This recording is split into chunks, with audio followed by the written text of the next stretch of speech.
Good afternoon, everyone. My name is Shora Makaremi. I am an anthropologist and CNRS researcher at the HESS in Paris. Although I'm virtually in front of the Museum of History of Kiev, where the Kipchak women's stone statues have been covered for protection since late February. On behalf of the Executive Committee of the European Association of Social Anthropologists, I'm happy to welcome you to this webinar and fundraiser dedicated to the Trypillia megasites. We are extremely excited and honored that world-leading archaeologists have accepted our invitation to share some knowledge of this Ukrainian heritage at a moment when the war waged by Russia is both putting this heritage, like all other dimensions of life, at danger, but also maybe making the teachings and questions addressed to us by this Neolithic past specifically relevant. This webinar focuses on the Trypillia megasites located in today's Ukraine as sites of knowledge that must be protected, but that can also protect us from the epistemic and political foundations of the global security architecture and our over-militarized yet impotent societies. Indeed, the vestiges of the megasites built 6 to 7 millennia ago have raised interest and attention. As case studies, they opened an empirical field and raised new questions for the writing of an urban prehistory and history that challenges our understanding of social organization and power, as The Dawn of Everything, recently published by late David Graeber and David Wengrow, highlights. So we are very lucky to be hearing today two leading experts of the Trypillia megasites, Biserka Gajdarska and John Chapman, and David Wengrow kindly accepted to discuss this presentation and further develop maybe the ways in which he and David Graeber engaged with this path-breaking scholarship. And actually, David Wengrow didn't accept, but was the one who suggested this organization. And we thank him very much for this. It is timely to explore what Trypillia megasites can teach us and to seize hold of their memory as it flashes up at a moment of danger, to paraphrase Walter Benjamin. And I'm referring here to the work to Benjamin's work on the concept of history, and more specifically, the sixth thesis, which has been abundantly quoted, where Benjamin writes, I quote him, "To articulate the past historically does not mean to recognize it the way it really was. It means to seize hold of a memory as it flashes up at a moment of danger." And this is where he continues with stating that only that historian will have the gift of fanning the spark of hope in the past, who is firmly convinced that even the dead will not be safe from the enemy if he wins. So following this idea of articulating the past historically as a way of engaging with the present and not letting the enemy win, the idea of this webinar was born from a question that I had after finding out about the megasites in Kiev's Museum of History and reading The Dawn of Everything published last year. And this question is how this rediscovered past can resonate with and maybe help us make sense of the Ukrainian resistance and its tradition of auto-organization illustrated during and after the Maidan Revolution, and that we see at play in the territorial defense as well. So I don't know if this question makes sense to our speakers and to you as much as it does for me, but we will find out very soon. This event is part of a series of fundraisers organized by the EASA in support of Ukraine, and the next one in fall 2022 will explore the impact of the war on the global South and global economy in relation specifically to the food crisis. A first event last June discussed the humanitarian and refugee crisis at Ukraine's border in the EU wider context and politics of refugee protection and non-protection. And our panelists highlighted at the time the double standards and spectacles of generosity that were at play.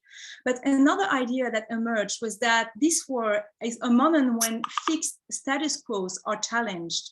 Things that were considered impossible become possible, and political and social inventions also at play.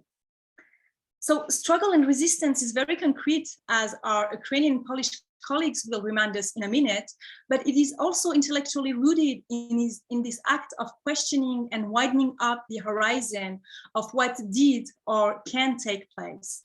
This is precisely why, as social scientists who work on contemporary issues, we wanted so much to hear and learn from colleagues working in this other end of anthropology, that is archaeology, inspired by the interdisciplinary discussion that was initiated by David Wengrow and David Graeber's seminal book. We need to shaken up our horizon, to sharpen our intellectual tools in order to properly take up to the challenge of maintaining hope while the war is lasting. And I know that the 6th of July is not the best of dates to organize a webinar. And I thank our speakers who generously clear some time to be with us today. Summer leave is here, but the temporality of war knows no pause or seasonal calendar. And while the war may well be still raging in fall, we could not wait this long to draw attention and ask for your solidarity towards community initiatives who are raising funds for the protection of our Ukrainian colleagues currently engaged in the resistance. So without further ado, I would like to open this webinar by welcoming our colleagues who are leading one of such initiatives in Poland. For bureaucratic reasons, the webinar registration fees could not be linked to their crowdfunding, but you can contribute to the ArchaeoEd initiatives through the link that we are providing in the chat and on our website. To very briefly present this action, I will give the floor to Lukasz Barkowiak and also Marcin Loniczak, who are archaeologists at the Museum of Archaeology of Poznan. We also invited Alexander Shelechan, who is a postdoctoral researcher at the Institute of Archaeology at the National Academy of Science of Ukraine, and a member of the Territorial Defense currently deployed in Donbass. Unfortunately, Alexander cannot make it with us, but he sent us a video that we will be screening. So please, Lukasz and Martin, the floor is yours. Hello, everyone. Thank you very much for ability to present our thing that we are organizing. I would like to share the screen with a short presentation about our project. We are talking about aid for Ukrainian archaeologists from Homeland Defense. It is the idea that comes to us because of a lot of information about everything that archaeologists from Ukraine needs in territorial defense. So we start to do something to collect the money for them. Our museum that we are representing, Archaeological Museum in Poznań, have a strongest tradition of cooperation with Ukraine. Here you have a few exhibitions connected with Ukrainian territory. One of them, Made in Kiev, Archaeology of Everyday Life, was exhibition that should be presented now. But it's not happened because of war, exactly. Our cooperation was also connected with excavations, both on the Ukrainian side and on the Polish side, some lectures, some familiar publications and something like this.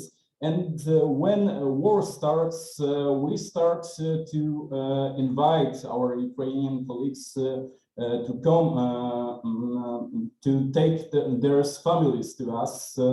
It gives us a lot of projects that was connected with education, as you can see here with Ukrainian childs.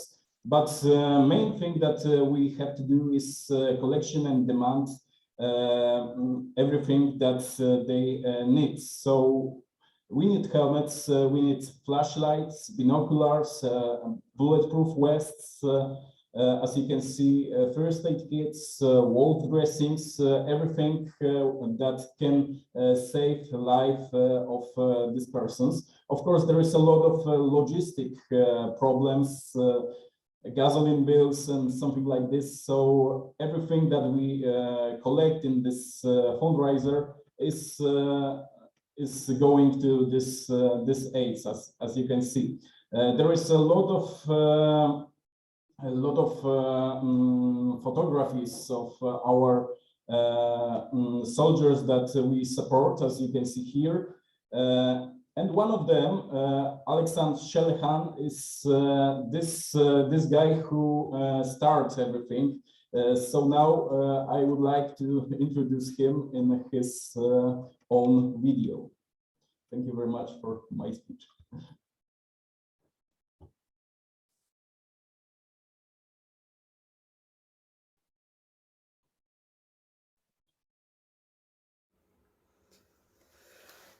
Hello everyone, dear friends.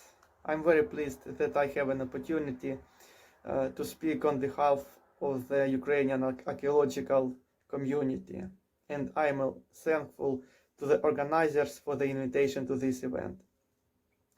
I'm recording this video not knowing where I will be on July 6th. The same could be told about the whole of our country. Instead of planning projects, expedition trips, and vacation, we were forced to live by one day, fighting not just for our land, but for the very existence of the Ukrainian nation. As I can tell, from 6 to 800,000 Ukrainians stand with weapons since February 24, and nearly 40 archaeologists take part in our war for independence. My colleagues serve in different units of the armed forces, National Guard, and territorial defense. For example, I can mention Alexander Smirnov, a university lecturer who took part in the 2014 campaign, and back then he was injured defending Savur Mohyla, a step mound where, according to the folklore songs, one of the Cossack chiefs died in battle as a hero. And today Alexander commands a platoon defending his hometown Mykolaiv on the shores of the Black Sea. Another story could be told is about Igor Shevchenko, an archaeologist who actually worked as a miner in a metal ore mine. Being on duty in 2015, he lived in a bunker built in a kurgan. So he managed to explore Bronze Age burial while constructing the living quarter. And today, since the first days of the invasions, he stands at the northern borders defending our capital, Kiev.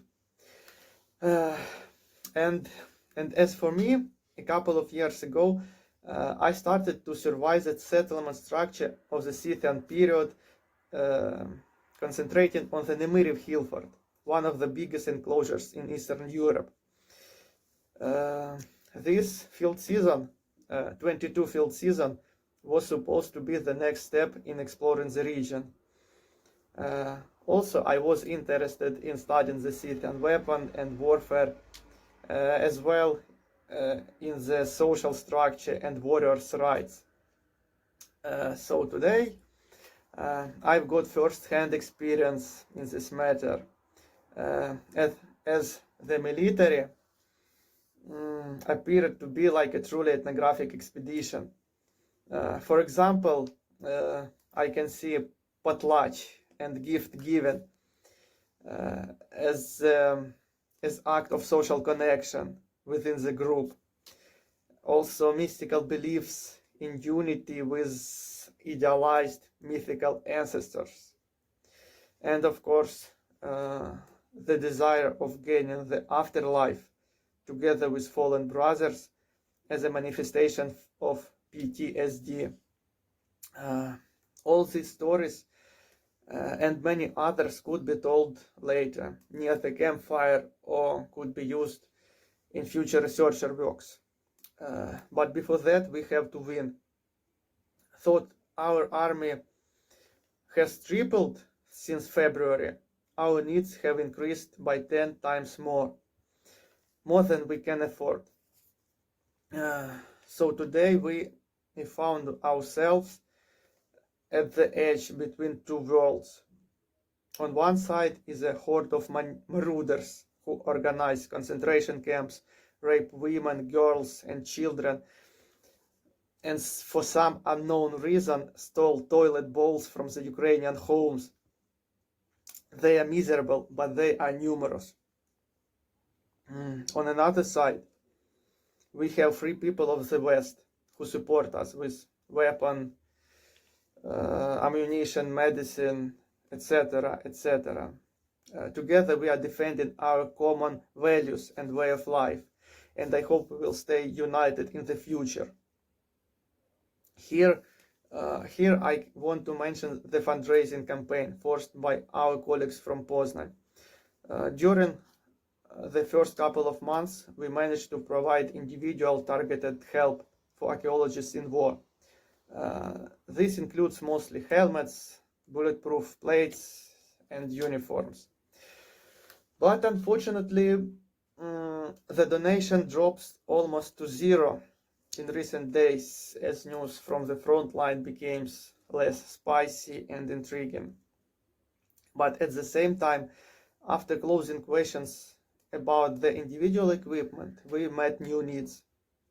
Modern warfare require modern and very expensive tools such as drones, thermal cameras, night vision goggles, and of course all-wheel drive vehicles. All this stuff aimed to action with rapid maneuvering, surveillance, and artillery guidance. So taking this opportunity, I want to address my call to all foreign colleagues. Please arm Ukraine now. We don't want you to fight instead of us. We don't search for your pity and compassion. We're just asking for help to win back our independence and to possess our ground in the family of free nations. Thank you for your attention. Glory to Ukraine and Slava Ukraini.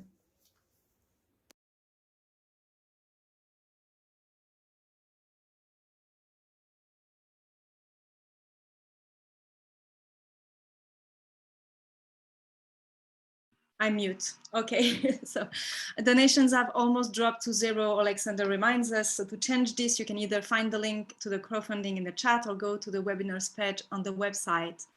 And now is the time to be fed some food for thought and relate to ruins and to excavations, not through distress and anger, but through gay, path-breaking knowledge.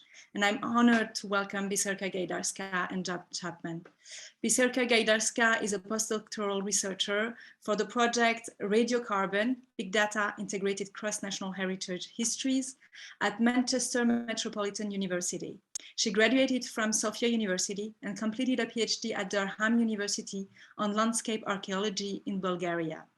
She was a postdoctoral researcher and co-director on the project entitled Early Urbanism in Prehistoric Europe, the Case of the Ukrainian Trypillia Megasites, and was the author and main editor of the project monograph published in 2020. John Chapman is Emeritus Professor of European Prehistory at Durham University. He has spent his career working on archaeological theory and later Balkan prehistory, co-directing major field projects in Croatia, Hungary, and in Ukraine with the Trypillia Megasite project. He was the first editor of the European Journal of Archaeology and served as a vice president for the UK Prehistoric Society. He recently published 2 books that are complementary. One synthesis of his Balkan research entitled Forging Identities in the Prehistory of Old Europe, published in 2020, and the same year, a memoir entitled A Life in Balkan Prehistory. So thank you very much, Biserka and John, for being here today, and I give you the floor. Thank you very much for inviting us and for organizing this seminar, which is rather emotional for us. I need to share my screen first.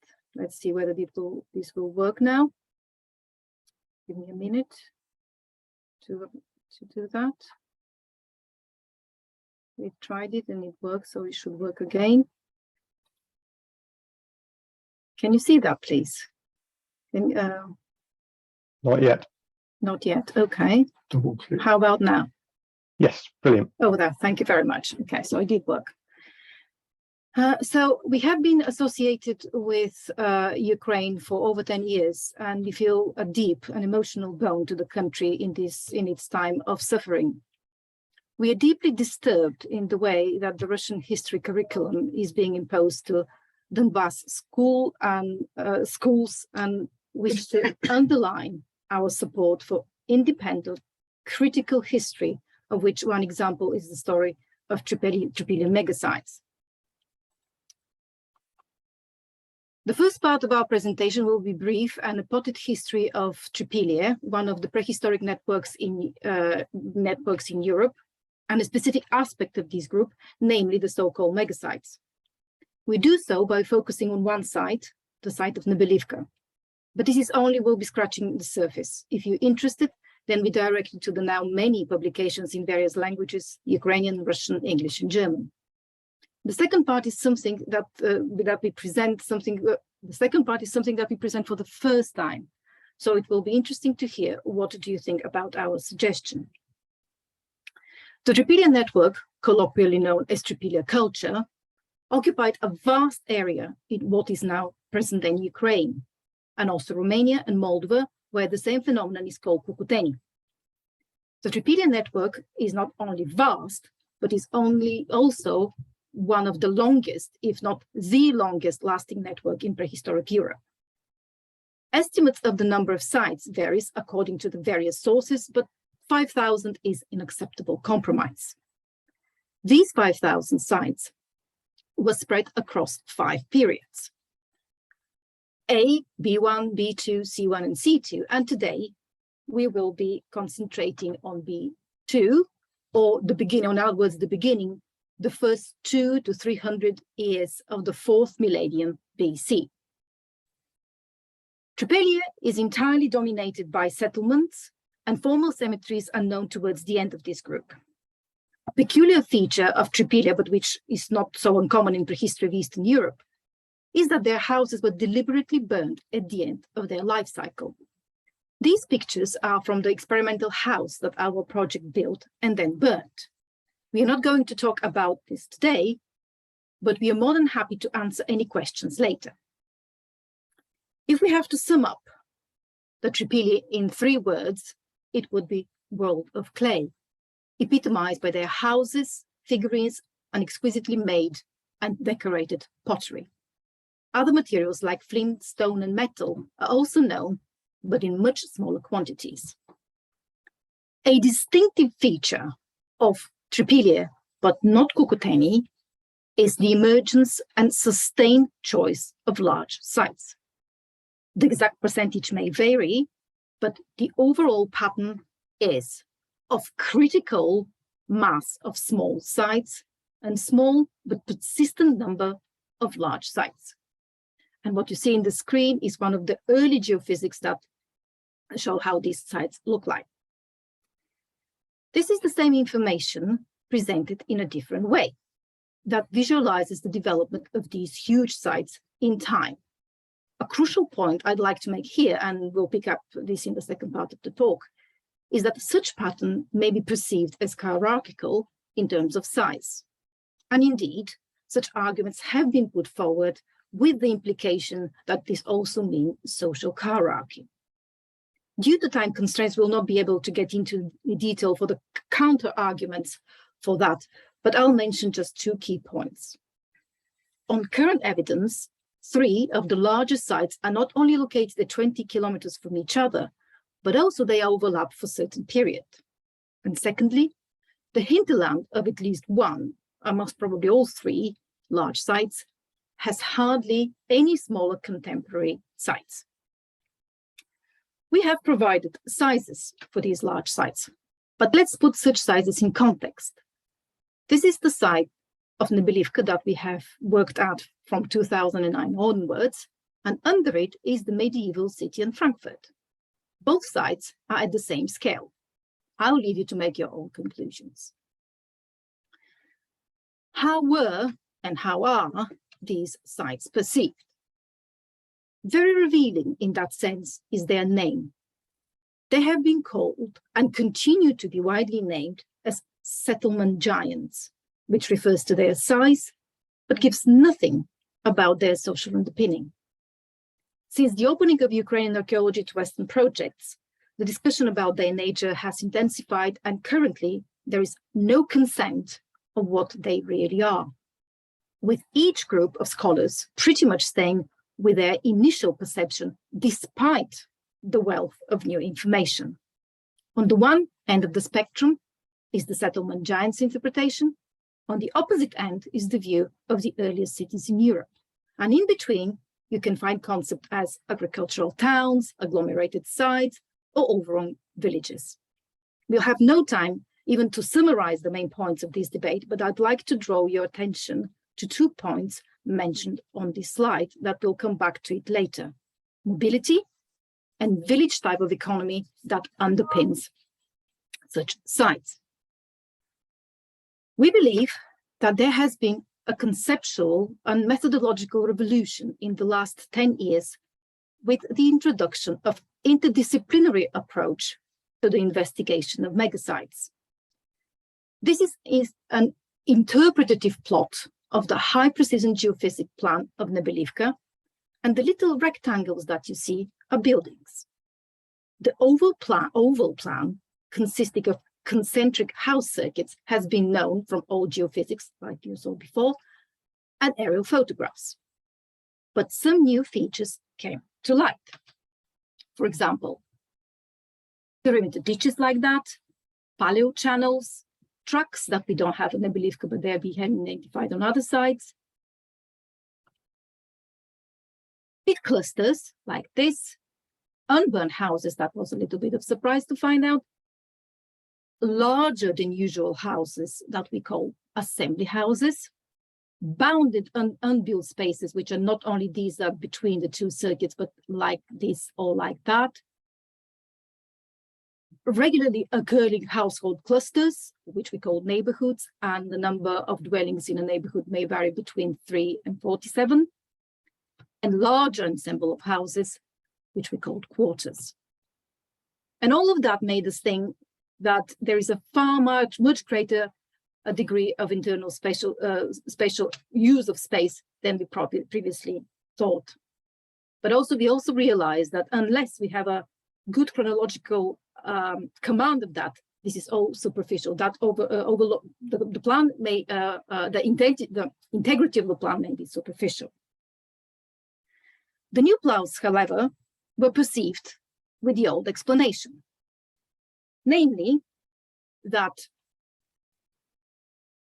all structures, almost 1,500 in Nebelivka, were built at the same time, burnt at the same time. That meant massive occupation, that had village-type economy, and the only social order that can account for that is a hierarchical order. Our interdisciplinary approach did not fit any of these assumptions. Starting from what you've just seen, the zoomed and overall plans of Nebelivka, there is far too much variability to easily accept top-down hierarchy. Our attempt to fine-tune the chronology of the site with more than 80 AMS dates was hampered by the nature of the calibration curve that produces this inconclusive distribution. We could say when the site was founded and ceased to exist, but otherwise, the dates are statistically indistinguishable. Since we know that the site has lasted about 200 years, and there is no evidence thus far that any prehistoric dwelling in Europe to have been in use for more than 50 years, the modeling of our colleague Andrew Millers has suggested that 1/3 to 1/6 of all of the buildings were in contemporary use at any given time. That questions the first 2 points on this slide. Now let's look at the permanence and the village type subsistent. This is a sediment core that we have taken from the vicinity of the site to perform a variety of analysis. The shaded area here is the time when Nebelivka was occupied. We were very surprised to see that the expected massive deforestation to account for all the timber needed to build the 1,500 structures did not appear, somewhere here. There wasn't also sustained subsequent deforestation to correspond for wood for daily needs for that many people. If anything, you can see that there is actually forest comes back. There was also no massive deforestation towards the end of the occupation for the timber needed for the burning of that many structures, which is somewhere here. This latter point is confirmed by the amount of macro charcoal that, although present, cannot account for a massive final fire. These are here. If anything, there is more macro charcoal in the beginning of the occupation of Nebelivka. But perhaps most astonishing of all was the negligible amount of cereal pollen, about here. It is indeed present, but would have been insufficient to feed that many people. So, faced with that evidence, we had no choice but to seek an alternative. We developed 3 different models, and John will talk about them more later. One of the models envisaged small permanent occupation, while the other 2 are based on the premise of a different type of temporary or seasonal occupation.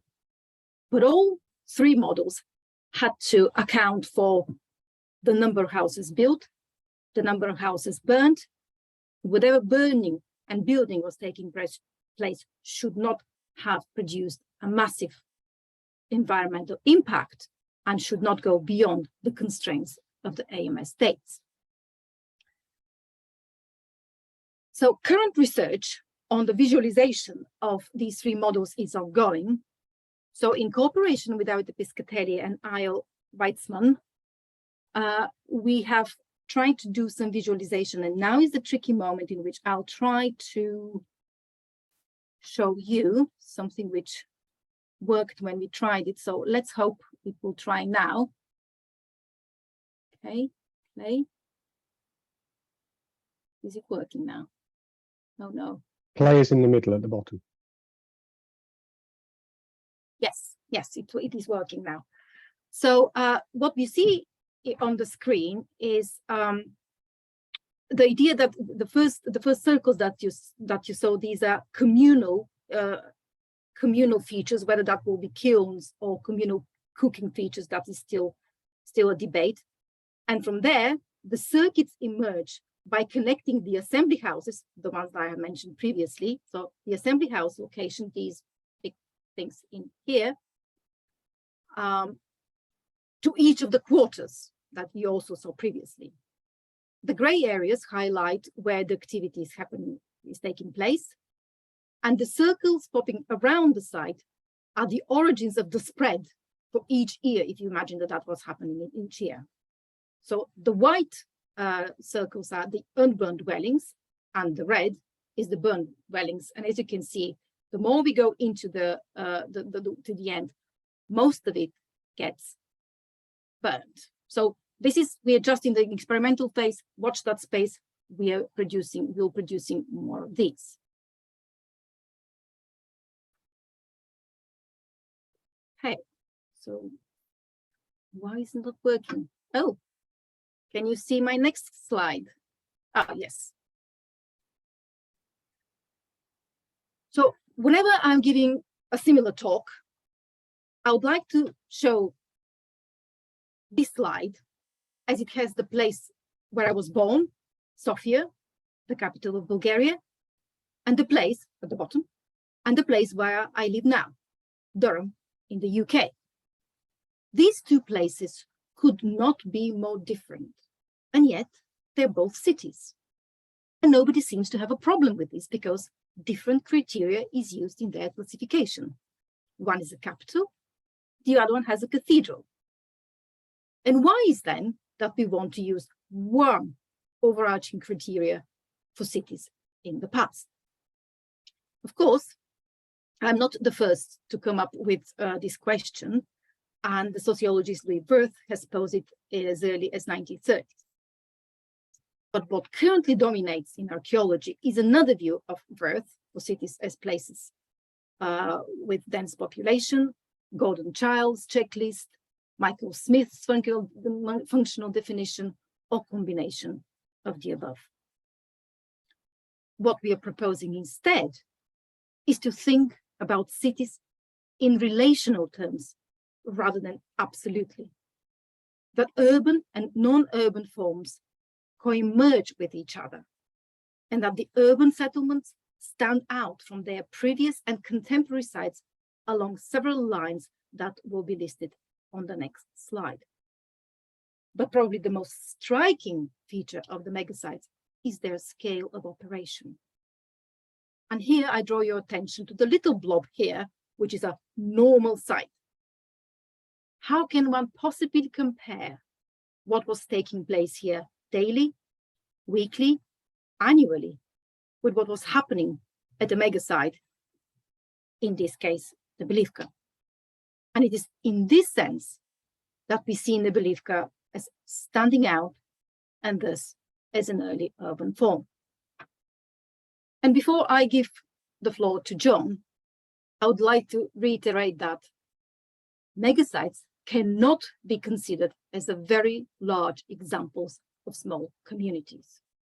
That would be the same to say that aircraft carriers are simply bigger version of yachts. In comparison with small Trypillia settlements, megasites are so different that they indeed can be thought as cities. And these are the 9 lines in relational terms along which we think we can make such claim. And at this point, we change seats with John coming and taking over.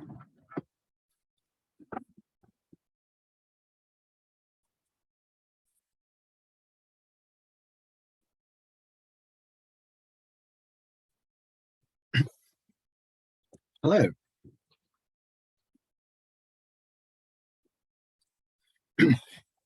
In the second part, then, we're going to do something that has been tried before on a small scale, but never really on the largest scale of the Trypillia megasite, and that is to seek a view of the political dimensions of Trypillia megasites. And as you'll see very shortly and throughout this second half, this has very much been inspired by David Graeber and David Wengrow's book, The Dawn of Everything, and you'll see many of the key points that they make in this book coming out as a framework for the views that we're going to put forward. I start with a curious place, actually. It's a 1930s cultural anthropological term, a theoretical term, cultural schismogenesis. But in the context of today's seminar, it's perhaps not so strange, because what this means is the tendency for people to define themselves versus one another. And so the Russian invasion of Ukraine is, in a very dramatic and extreme sense, a form of cultural schismogenesis. And the point about this in Trypillia terms is that the point already made by Bisseker, that it is such a vast network, both in time and space, that in fact there was very little cultural schismogenesis within the Trypillia area. It was, broadly speaking, quite a similar network over a vast amount of time and space. And the Cucteni Trypillia cultural values were inscribed in what we've called their big other. And the big other is a term derived ultimately from Lacan through Slavoj Žižek. And it's a term which means that it has to be sufficiently general and significant to attract the support of most members of society.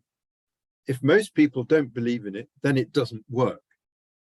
But at the same time, and this is the key element, the big other was sufficiently ambiguous to allow localized interpretations which avoid schismatic behavior, which avoid cultural schismogenesis. And this is what enabled Cucuteni Trypillia then to develop in such a large area, because most communities inside it were never exposed to anything except Cucuteni Trypillia and the big other. And this was what led to long-term cultural stability, which at the same time allowed regional variations in pottery, houses, and figurines, the material basis of the big other. And the other key feature about the big other, which we'll come back to in political terms in a moment, is the strong resistance to personal accumulation. And you can, I think, imagine how this had a strong political effect, because there were very few rich burials and very little hoarding of the kind that we know from other areas of Southeast Europe. Now, in the dawn of everything, the two Davids proposed three forms of freedom, mobility, of freedom. That's to say, mobility, disobedience, and imagination. And we can see all of these three operating in Trypillia terms. When it comes to mobility, if people wanted to move away, they needed networks of mutual aid and hospitality. And in this sense, then, the Cucuteni Trypillia Big Other can be thought of as an extended moral community which would offer such support and mutual aid to people who moved around. In terms of disobedience, the model which the Davids propose is the open Wendat style of public decision-making, a non-authoritarian form of decision-making for communities, which allowed difference, disagreement, and disobedience. And we suggest that this is enshrined in the plan of the Trypillia megasite, and especially its inner open area, which is absolutely fundamental to the growth of such places. And here's another one example from an earlier kind of geophysics. So it's not just, does this work? Yes, yes. You can see here the central area of this site, just like Nebelivka, but on a different site. And the third point about freedom was the freedom to imagine different kinds of social reality.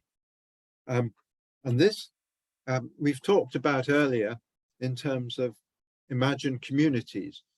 Cities had to start as a form of imagined communities, because before cities there were no such agglomerations of people, no such huge concentrations, congregations of people, just the same way that Canetti talks about cities that begin in the mind. So all of these three forms of freedom that the Davids talk about, in fact, are clearly identifiable in Trypillia. They also talk about three forms of domination, and each form could develop into its own kind of institutional aspect. Violence into sovereignty, specialist or esoteric knowledge into administration. We love the bureaucrats. Charismatic power into heroic politics. Let's not mention Boris Johnson. Of the first, the violence, one of the principal Ukrainian investigators, Mikhailo Videko, suggested in 2007 that Trypillia chiefdoms were in a state of perpetual internecine warfare. And when we read this account, we really began to wonder, what was the evidence for this? What is the basis for this? And indeed, remember, Biseka mentioned 5,000 sites. There's one site that has evidence of an archery attack. Drutsi 1, you must have heard of it. And there's the kind of projectile points that were found in large numbers at Drutsi 1. The other kind of evidence is a longer term, more general sort of comment, the ratio of fortified to non-fortified sites. What do we mean by this? We mean essentially very large ditches around sites. There's an example of the ditches in the middle, and the sites where you find the ditches, you can see them on the plots. So not really, in fact, very much evidence for violence and intercommunal violence in Trypillia or Cucteni indeed. When it comes to specialist knowledge, we would certainly agree that there is special ritual knowledge, special pottery production information, and special knowledge about buildings. But the point about these is that they all form part of the Trypillia Big Other, and there's a very significant knowledge dispersion which stops concentration of this specialist knowledge in a small number of people. And as we'll see when we come on to look at the three kinds of models we proposed, there are actually rather limited opportunities for charismatic individuals to consolidate their relations into long-term power relations. So I think that the forms of violence, of domination in Trypillia are actually rather restrained, but they're part of the structural constraints of the Trypillia settlement network. So, thinking of burnt man, this remarkably non-bureaucratic, egalitarian form of settlement, seasonal settlement. This made us think very much of Trypillia assemblage sites. Bisaka mentioned the three main models that we've suggested in opposition to the permanent long-term huge populations model. And the first one is a distributed governance model, which envisages 10 clans in a regional alliance, all of whom control operations at the megasite for 1 year before passing on to the next. So it's that sort of model, the centripetal model, with the clans moving in, providing resources and decision-making on a clan council, perhaps, and benefiting clearly from the opportunities of running a megasite. But because they don't continue, this controls centralized power over the longer term. One of the questions in this model is the question of how to stop freeloaders, people who benefit from 8 years of other clans' work and efforts and then don't put in what they do. That's a bit serious question for the model. But how does this work for egalitarian political organization? Well, as I say, the annual replacement of the dominant lineage constrain the ability of any one lineage to establish permanent control over decision-making. So there's always this fluidity, which I think is very important when it comes to maintaining an egalitarian base. And in fact, most of the other lineages were focusing on their own particular local identity in settlements around the area for most of the year. So there's an awful lot of decision-making that didn't take place at Nebelivka or other megasites. What happened there was that the dominant lineage maintained continuity of decision-making for the big issues of the day, the big other issues of the day, through meetings in the inner open area. Now, the second model we've proposed is called the assembly model, an assembly season of 1 month per year. So 11 months when people were out there in smaller sites doing their own thing. So this was a highly concentrated period of interaction with some of the things going on like that. Probably not everybody dressed that way. So it was a really major event in the regional calendar, something everyone looked forward to every year. However, there was this tension that came out in the 1 month between the overall megasite identity and the local community identities, the communal identities that visitors brought to them when they came to the megasite. And this shows up in all the architectural and planning variations that Biseca mentioned just now. That's a very good explanation of why that should be. So in terms of egalitarian organization, this tension then is another way of constraining central political power. And the tension was not necessarily resolved permanently, may have been occasionally resolved, but it would resurface every year in effect. And that's because seasonality was at the core of the model. And again, local decision-making was by far the predominant form of decision-making, because the assembly only took place for a month every year. The permanent residents at Nebelivka, quite a small group, we call them the Nebelivka Guardians, were potentially in a strong position to exploit their position, their centrality. But this could easily have been mitigated by changing the members of the Guardian group. So that's a mitigation that we think was important. Moving on to the third model, the pilgrimage model. This model was rooted, not surprisingly, in the Trypillia Big Other, where shared rituals and ceremonies were concentrated in the pilgrimage centers, the megasites. And here's an example of processing into the megasites. Now, the pilgrimage season was not such an intensive interaction as the assemblies, because it went on for 6, 7, 8 months of the year. But it was still extremely important on a regional level, not least because a massive communal effort was needed to construct the pilgrimage center in the first place. And this vast place then was enough to attract visitors from far and wide.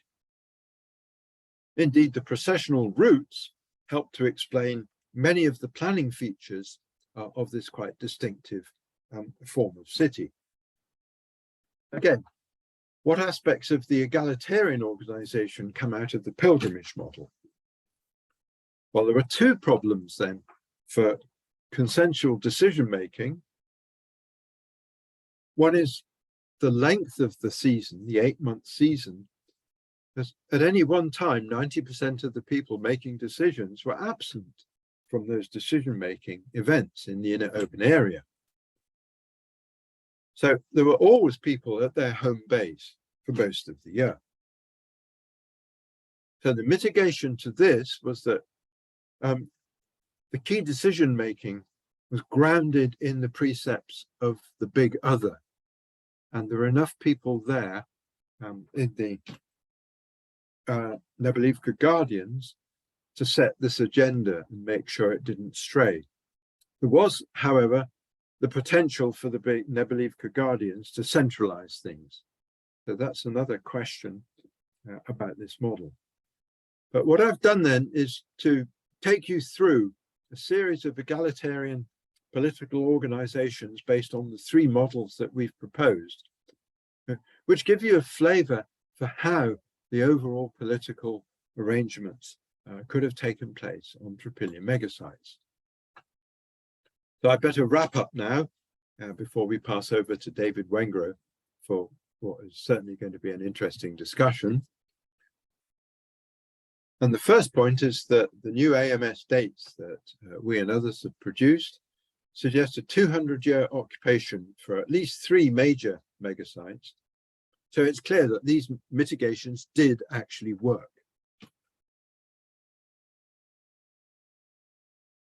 It seems extremely likely that the seasonal or sequential settlement at the megasites underpinned an egalitarian political organization. We've never really brought this out strongly before, but in the view of David and David's political suggestions, it does seem to be a resoundingly obvious conclusion. And we presented 3 alternative models. We don't feel obliged in any way to decide between one or the other or the third, because each has advantages and disadvantages. And And there is this ambiguity as much as in the big other in our explanations for that. But they all work in terms of egalitarian models. And so what we're proposing here is a Graberian-Wengrovian vision for Trypillia megasites, which resulted in an egalitarian, low-density urbanism on the Ukrainian forest steppe. Thank you very much. There's some acknowledgement to many of you here. And finally, we can leave this up or distribute it. There's some references, which are so small that you probably can't read them, but there they are. And that's all we have to say. Thank you very much. Thank you so much, dear Biserka and John. I feel absolutely lucky to have been witnessing or hearing this conversation that is actually a way of conversing back with David Wengrow and David Graeber upon what they build, also based on your work, and it's so it's a transfer and counter transfer of knowledge that is quite inspiring and moving to be a witness of. So without further delay, it's my pleasure to introduce David Wengrow, who's a professor of comparative archaeology at the University College in London. David Wengrow has conducted archaeological fieldwork in Africa and the Middle East, and has been a visiting professor at NYU, the Universities of Auckland and Freiburg. And of course, he's the co-author with David Graeber of the international bestseller, The Dawn of Everything, A New History of Humanity. This book has inspired many of us throughout countries, disciplines, in and out of the academia. A chapter of the book explores Eurasia's first urbanites and how societies in China, Mesopotamia, the Indus Valley, and Ukraine have built cities without kings, as you worded. They notably rely on John and Biserka's work in order to explore how archaeological findings in Ukraine are overturning conventional wisdom on the origins of cities, as to quote you again. So we are very honored to have you with us, David, and the floor is yours. Thank you very much. Thank you very much, Chara. Am I audible? No? Yes, yes, you are. You can hear me, but John can't. I want to thank you, Chara, for this opportunity to show solidarity with our colleagues in Ukraine. And I want to thank John and Biserka for lending their expertise on the Ukrainian megasites. There's very little I can say that they haven't already covered, and I'm hardly going to dispute a Graberian, Wengrovian interpretation of them. So I just thought I'd make some brief comments on why I really love the Ukrainian megasites and what I think they stand for, and why they've been so central to a kind of rethinking of the way we do history and archaeology, which I tried to engage in together with my late colleague, David Graeber, for the past 10 years or more. The basic reason why we both loved the Ukrainian megasites so much is that they're really a big 2 fingers up, or 1 finger up, or a poke in the eye, depending where you come from, in the general direction of those theorists who for generations have been trying to convince us all that the most important thing that people ever got up to in past periods of human history was somehow trying, and largely failing, to construct the modern nation state. And that the success or the failure of past societies in this strange endeavor is what should mark them out as either significant players in history or evolutionary dead ends that we might as well never have found out about in the first place. In fact, the first time that the topic of the megasites came up in conversation with David is something I remember quite well, because it was such an odd and quite funny sort of conversation. he asked me if I was aware of anything like an egalitarian city in the archaeological record. I described the megasites, or what I knew of them back then. But then I pointed out to him, so this is about 10 years ago, that I wasn't aware of a single archaeologist who was ready to call them cities. Why not? He naturally asked. They're about the right size when you compare them to other very large settlements that people are quite happy to call cities, for instance, in the Indus Valley or Mesopotamia or China or Mesoamerica. Well, I explained, it's because they don't present any clear signs at all of being on the way to becoming states, which for most archaeologists is a sign of simplicity rather than complexity. And cities are assumed to be a sign of social complexity. And complexity in archaeology is usually supposed to mean hierarchy. Even worse, the megasites don't seem to have been particularly organized around the production of commodities or the centralization of labor for trade. So we can't even really apply any of the usual models of core and periphery of big commercial centers, sending out colonies and flooding their neighbors with mass-produced goods. We had a good time reviewing the literature on these sites and the various euphemisms that archaeologists were using to describe them, or rather describe them away into nothingness. Overgrown villages, which Bissaka mentioned, I think was our favorite. So in my 2015 Jack Goody lecture called Cities Before the State in Eurasia, I just went for it and decided to call the megasites cities. And I'm glad to say that largely thanks to John and Bissaka, and also Johannes Müller, who I was just spending some time with the other week in Kiel, it seems to be catching on. Maybe one day they will even feature in one of Norman Yoffe's magnificent Cambridge World Histories of urbanization. But what does it mean to include the megasites within a history of cities? I think it stands for something larger even than the megasites themselves.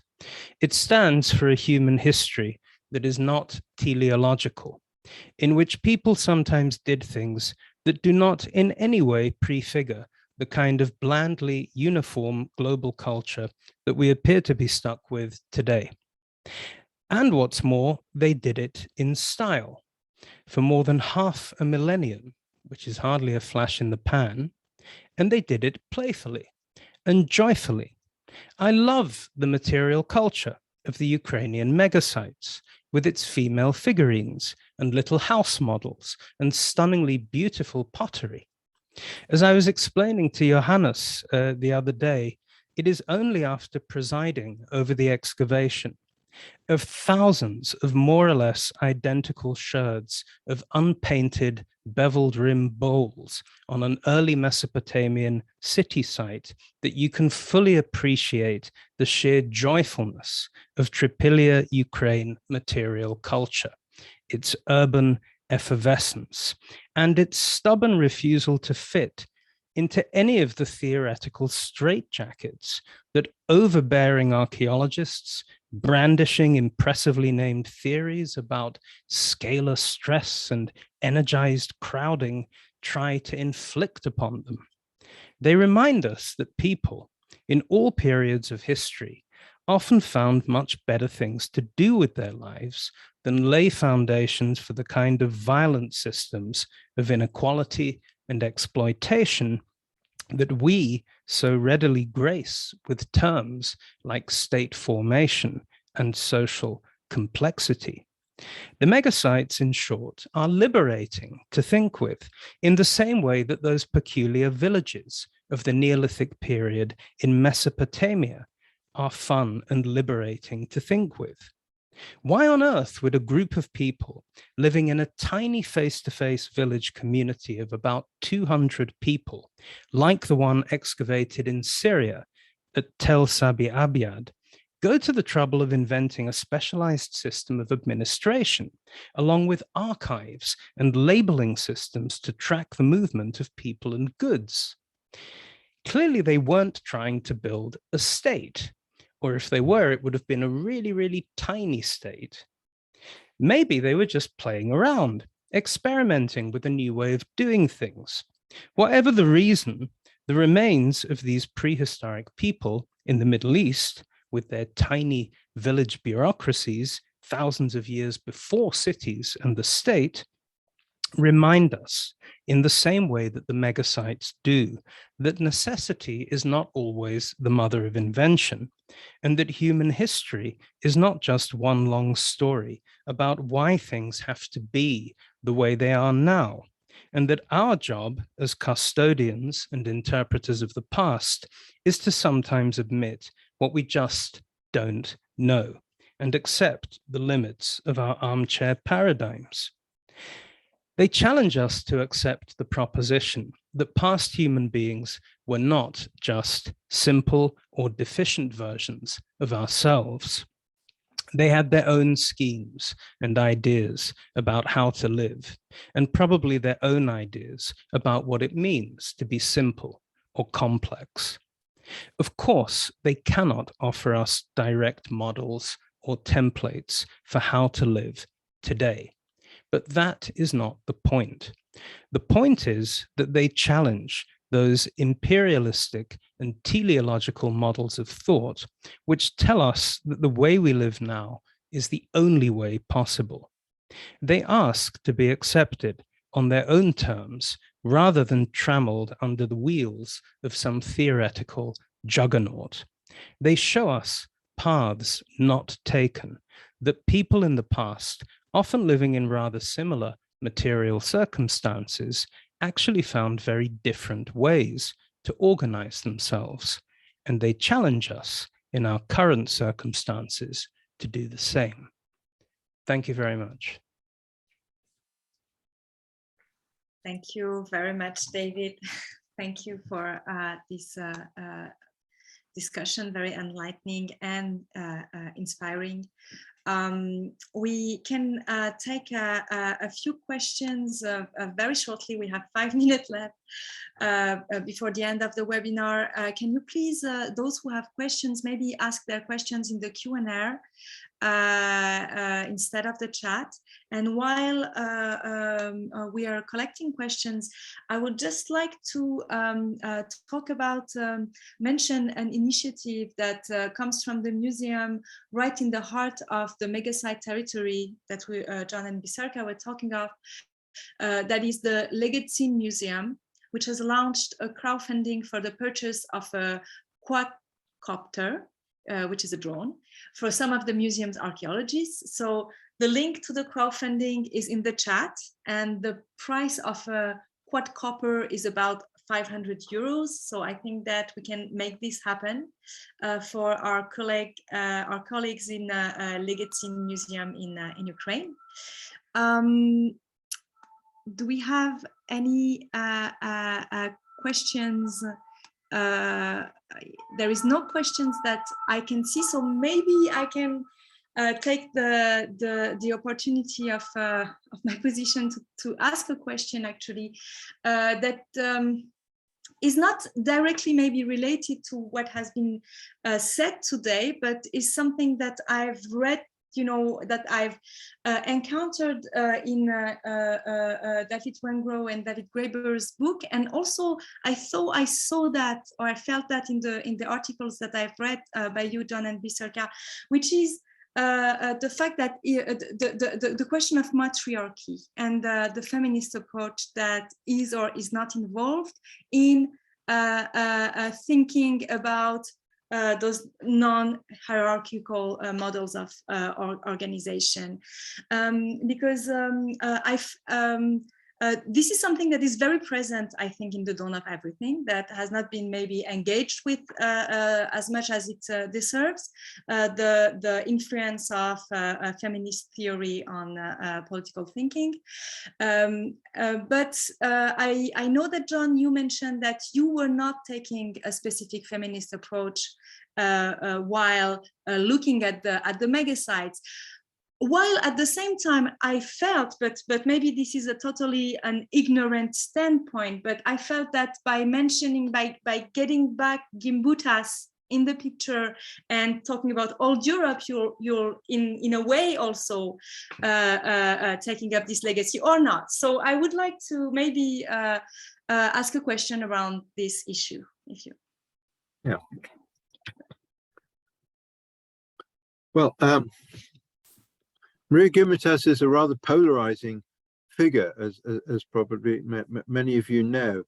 But one of the great things that she did, that I think it's her most positive legacy, that she was one of the people, I think the first person to recognize that figurines had a really active role to play in society, and they took part in ceremonies and rituals. And insofar as Trypillia is absolutely full of figurines, sometimes very remarkable ones, then clearly Gimbutas was thinking very much of the impact of Trypillia figurines in everyday social practices. But one of the aspects of Gimbutas's models of Neolithic society is probably not so helpful, and that's that she argued in favor of a matrifocal society on the basis of the figurines very largely, and of the other ritual arguments. And the reason we didn't want to use Gimbutas and the Gimbutasian views to support egalitarian Trypillia social models was that her theorization of the matriarchy and a matriarchal society isn't particularly strong, and has indeed been very widely criticized. So it's not that we don't understand the potential for women in Trypillia societies to play a very important role, because if you're talking about the production of amazing figurines, extraordinary pottery, living in family houses, then the opportunity for women to participate in a very creative and dynamic way is very, very great indeed. But you can argue that without recourse to Gimbutas.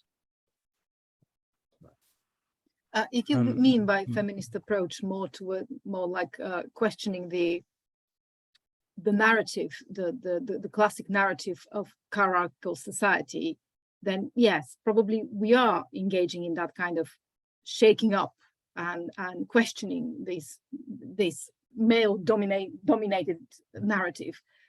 But we're in enough trouble as we are trying to move away from what these sites are perceived now, let alone introduce even more layers of how we actually package our alternatives. So, but in principle, I agree with you. It is something which we are saying, well, yeah, there is the scaffolding of what you call feminist approach, and I do agree with you. It's just we never really made the conscious effort to make it a little bit more persuasive in along those lines, because we had many battles to fight anyway. So, but why not? We may take on that one as well. David, do you have any? Yeah, I think it's a really important question. And I think gender has to be integral to any reconstruction of the political life of any society.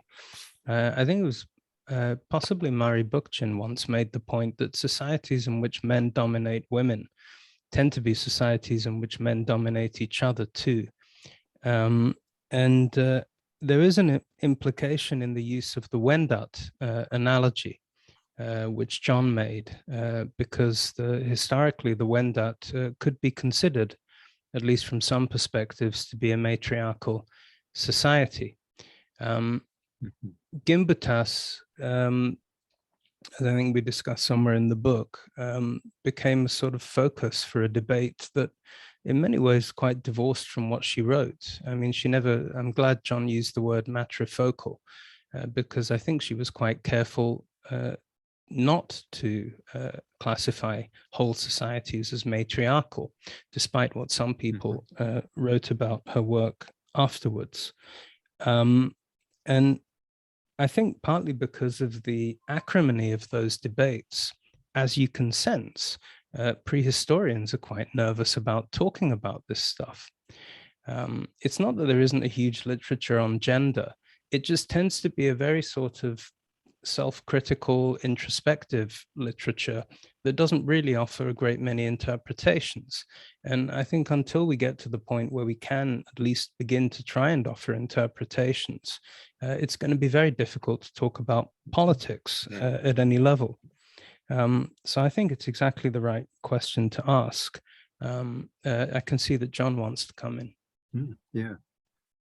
Well, only to agree with you that interpretations along feminist lines are absolutely crucial. But an experience that I found in writing a general synthesis of Balkan prehistory a couple of years ago was that as you expand in scale from a person, a household, a neighborhood, a site, a regional network, an interregional exchange network, the harder it becomes to grapple with the contributions that either men or women made to any particular operation at these different scales. Much easier to talk about feminist approaches when dealing with personhood and with households, and sometimes, but even then, very difficult to talk at a whole site level. But once you go beyond a single site, really difficult to get to grips with what men and women were actually doing, and therefore And how children. to, not to mention children And and old old people. people. Really difficult. So that's the challenge. But you're right, David. It's an important question. So we are a little bit behind schedule already, but there was a very interesting question in the Q&A on the role of the Trypillia culture and its legacy in the national discourse in Ukraine today, or not. So maybe as a concluding, remark, if you have anything to say to that. Yeah. Yeah.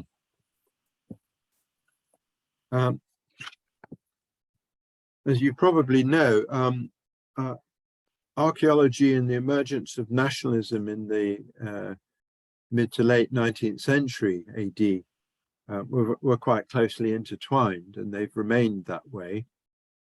And so one of the more recent post-Second World War developments of this was the way in which particular networks, cultures, groups were singled out for any particular nation as representatives of the way that they would have been.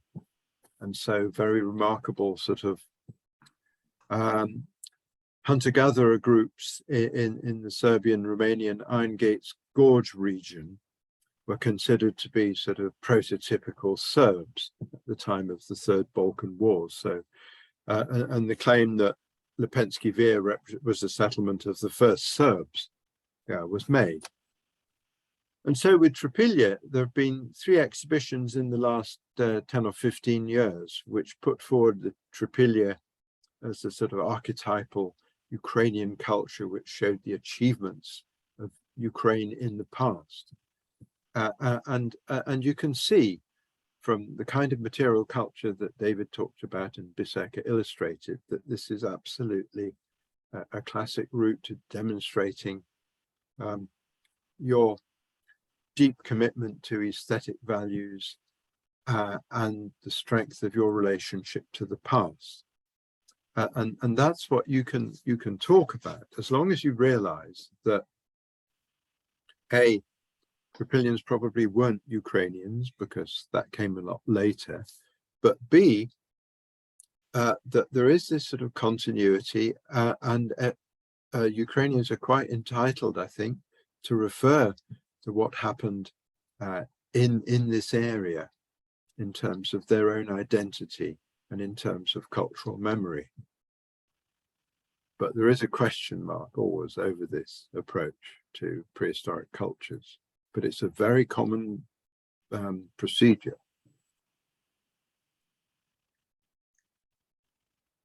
Do you have anything to add, David, to that? So yeah, we're running out of time now, unfortunately. So before ending this incredibly rich webinar, I would like to thank all of our speakers for their presence, their time, their insights, their solidarity. We wish all the best to Alexander and wish him to come back soon to observing 7th century weapons instead of holding one in his hands. We invite you to share widely the crowdfunding links that we put on our websites, and thank you very much for your contributions. We hope you enjoyed this discussion as much as we did, and please stay tuned for the next fundraiser and webinar dedicated next fall to the challenges that the Global South and global economy have to face as a result of this insane war of imperial conquest. So on this note, have a nice evening, everyone. Stay safe and see you soon. Thank you very much. Bye. Thank you. Thank you. Bye. Cheers, David. Bye.